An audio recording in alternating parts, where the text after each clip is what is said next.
Welcome back, everyone, to another episode of Mumbles. Today, we're doing a Mumbles game review! You know I love to do my game reviews and I get very excited about them. But today I have a good reason for being very excited about doing this one. Now, if you remember yesterday, I played Inside. So I figured, what better time to do a review on it than today? So today, we're reviewing Inside, or Play Dead's Inside, whichever you want to call it, it's the same game. So, we're reviewing Inside today. Now, I'm going to give you guys a brief overview kind of what Inside is about. First off, I want to preface this by saying, I have not beaten this game, so obviously I don't know how it ends. I don't want to give you guys any spoilers, but I do kind of want you guys to understand what it's about. Because otherwise you're just like, What is this about? I don't know what you want me to buy this game, but I don't know what it's about. And we don't want that. So, basically, this game is kind of like a limbo-ish type game. Basically, the objective in this game is to play this game to figure out what's going on. No, I'm kidding. But really, as you go along, you kind of have to draw your own ideas about what is going on. So this game kind of makes you think, like, what is going on in this world? Why is this happening? It's not cut and dry. It is not a cut and dry game, and by that I mean story-wise. You can kind of create your own story around it as to what's going on. Is he in a nightmare? Did something bad happen to him? Did he end up in a bad place? Why is he in this situation? You kind of have to make that up yourself. So it's one of those kind of stories that you kind of have to make. So you're kind of the author in a way, because in your mind, you have to make it up. So basically, just the basic overview is, your child, he has no name, so there you go, storytelling.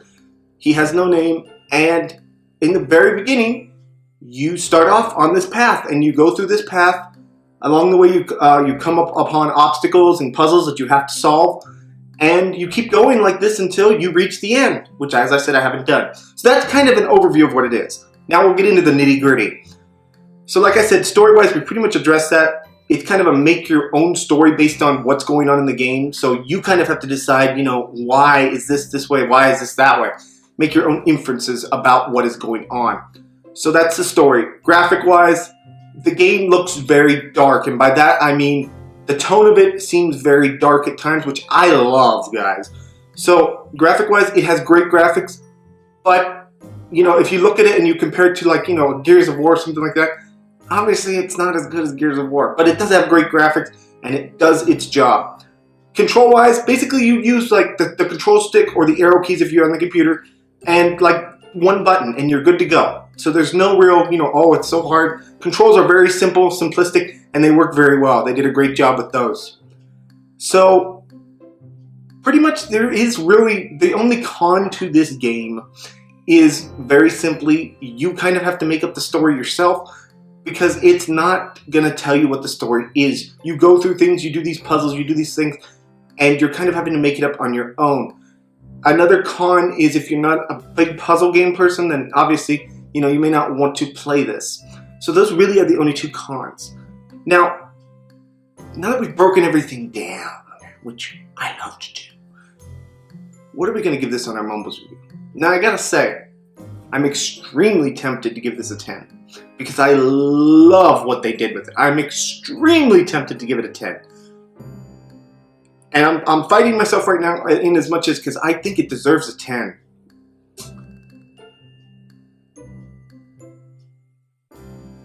So you know what? What the heck? Inside, on our Mumbles review, earns a 10. The only other con really, and the only reason that I struggle with giving it between a 9 and a 10 is lengthwise. This isn't a game that, lengthwise that you're gonna, have a 5-hour game. It's just not gonna happen. It also, replayability, you might probably not gonna play this after you play it the first time. Maybe you will, but, after you're done with it, you kind of, there's not really much more to do with it. So those are the only two reasons that I'm sitting here saying 9 or 10, but I'm giving it the 10. Without a doubt, it deserves that 10. So that's what we're giving it. Anyway, guys, this has been another episode of Mumbles. I want to thank you all so much for joining me today. Please smack that subscribe button, smack that like button, smack all the buttons. And yeah, guys, this is going to be Mumble signing off. Have a great day, everyone. Bye-bye.